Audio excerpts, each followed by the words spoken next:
Magandang araw po sa inyong lahat, lalo na sa ating mga pinuno, kawal at kawani ng hukbong katihan ng Pilipinas. Ako po si Father Dion ng Post-Catholic Chaplain ng Headquarters and Headquarters Support Group of the Philippine Army. At ito po ang salita ng Diyos, ang ating gabay. Ngayon po ay Monday, July 14, 2025, ng ika-15 linggo sa karaniwang panahon. Hindi palaging payapa ang buhay. Minsan, para tayong may pasan-pasang mabigat, physical, emotional, o spiritual. Sa ating unang pagbasa mula sa aklat ng Exodus, narinig natin kung paanong dumanas ng matinding pagdurusa ang mga Israelita sa kamay ng bagong paraon. Hindi niya kilala si Jose, kaya ang dating pabor ng mga Israelita ay napalitan ng pang-aalipin. Pinilit silang magtrabaho ng mabigat, halos wala ng pahinga, at pinagsamantalahan ang kanilang kalayaan. Pinakamasakit pa, iniutos ng paraon na lahat ng sanggol na lalaki ay itapon sa ilog Nilo. Napakadilim na yugto ito sa kanilang kasaysayan, puno ng takot, sakit, at kawalan ng pag-asa. Marahil naranasan mo na rin ito. Pakiramdam na ikaw ay pagod na, hindi pinapansin o nalulunod sa bigat ng buhay. Sa mga sundalo, may bigat ng tungkulin. Sa mga pamilya, may bigat ng pagkakalayo at sakripisyo. At minsan, parang hindi patas ang buhay. Ngunit, ito ang pag-asa. Kahit sa katahimikan, ang Diyos ay kumikilos. Kahit si Paraon ang nasa kapangyarihan, ang Diyos ay pinaghahanda na si Moises.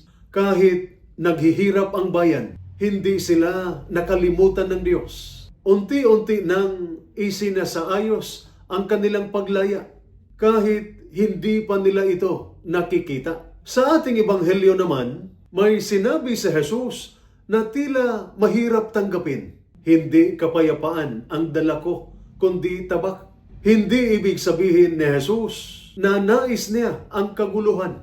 Ang ibig niyang sabihin, ang pagsunod sa Kanya ay nangangailangan ng tapang at matibay na paninindigan. Minsan, ang pananampalataya ay naglalagay sa atin sa alanganin, maging sa sarili nating pamilya o lipunan. Hindi laging maginhawa ang magmahal at magsabi ng totoo. Ngunit ang pagiging disipulo ay hindi tungkol sa ginhawa, kundi sa katapatan. At pansinin natin ang susunod. Pagkatapos niyang bigyang tagubilin ang kanyang mga alagad, nagpatuloy siyang magturo at mangaral sa mga bayan. Hindi niya iniwan ang kanyang mga alagad. Patuloy siyang lumakad kasama nila. Ganon din siya sa atin. Hindi tayo nag-iisa. Kaya ang ating mga pagbasa sa araw na ito ay nagpapaalala sa atin, may mga laban sa buhay, panlabas at panloob. Ngunit hindi tayo nag-iisa. Ang pananatiling tapat ay may halaga. Ngunit ito ay laging may saysay. Ang Diyos ay kumikilos kahit sa gitna ng katahimikan, kahirapan at kaguluhan. Sa sundalong pagod sa tungkulin, sa magulang na ubos na ang lakas sa sakripisyo, sa kabataang may kinikimkim na alalahanin, nakikita ng Diyos ang iyong pinagdaraanan at hindi pa tapos ang kwento mo. Hindi nangako sa Jesus ng madaling landas, ngunit nangako siyang sasamahan niya tayo sa paglalakad. Ito po ang salita ng Diyos, ang ating gabay. Manalangin tayo. Panginoon, sa gitna ng aming mga laban, bigyan mo kami ng lakas. Sa aming mga katahimikan, iparamdam mo na ikaw ay malapit. Kapag kami natatakot na tumindig para sa tama, bigyan mo kami ng tapang.